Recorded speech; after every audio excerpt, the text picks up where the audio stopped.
प्यारे बच्चों, बोर्ड परीक्षा की तैयारियों के लिए आपको स्ट्रेटजी बना कर के पढ़ाई करनी है, ताकि आप अधिक से अधिक चीज़ें पढ़ सकें और याद कर सकें। इसमें आप जब भी कोई सब्जेक्ट पढ़ें, तो उसे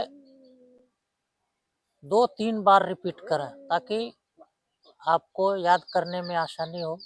और रिपीट 3-4 बार पढ़ने के बाद आप उसे लिख करके देखें कि इसमें कुछ कमी तो नहीं रहती है, कुछ भूल तो नहीं रहे। एक दिन या एक टाइम में एक ही विषय को पढ़ें, इससे आपको समझने में सुविधा होगी।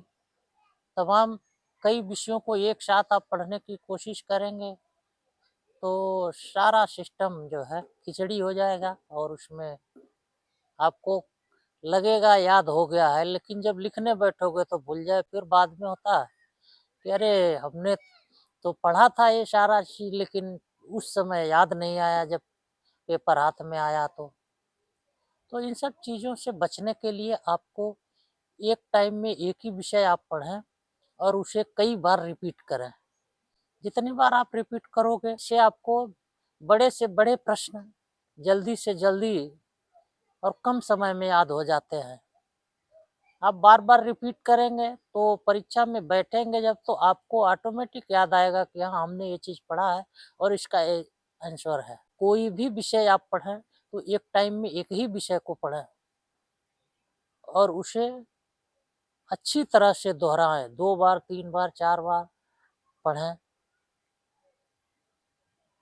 कभी भी आप एक साथ में कई विषयों को पढ़ने की कोशिश ना करें। इससे आपको 2-3 विषय एक साथ पढ़ते हैं, उनमें से कुछ भी आपको याद नहीं रहेगा। इसलिए आप हमेशा कोशिश करें, एक टाइम में एक ही विषय पढ़ें। इससे एक तो एक विषय को आपको समय ज़्यादा देने का मिल जाएगा और दूसरे आप उसे बार-बार रिपीट करोगे, तो आपको याद भी हो जाएगा। और कई विषयों को साथ में लेके जब आप पढ़ोगे एक साथ में, एक ही टाइम में, तो 1 घंटे एक विषय पढ़े, 1 घंटे दूसरा विषय पढ़े, 1 घंटे तीसरा विषय पढ़े। ऐसे में क्या होता है कि कुछ भी याद नहीं रह जाता है। ऐसे लगता है कि सब कुछ याद हो गया है, लेकिन याद कुछ भी नहीं रह जाता है और जब आप परीक्षा में बैठते हैं, तो वो सारी चीज़ें आप भूल जाते हैं।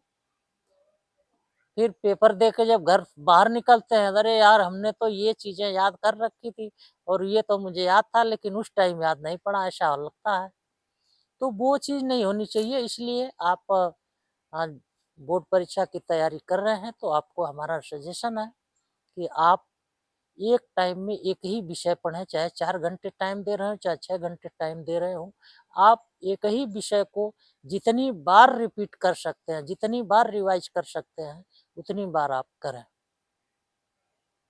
और बेहतर होगा कि आप लिख कर के, रिवाइज़ करने के बाद आप लिखें, तो उसका आपको बेनिफिट मिलेगा। इससे आपको आइडिया लग जाएगा कि आप प्रश्नों को, उत्तर को कहाँ पे भूल रहे हैं और उसे आप सुधार सकेंगे।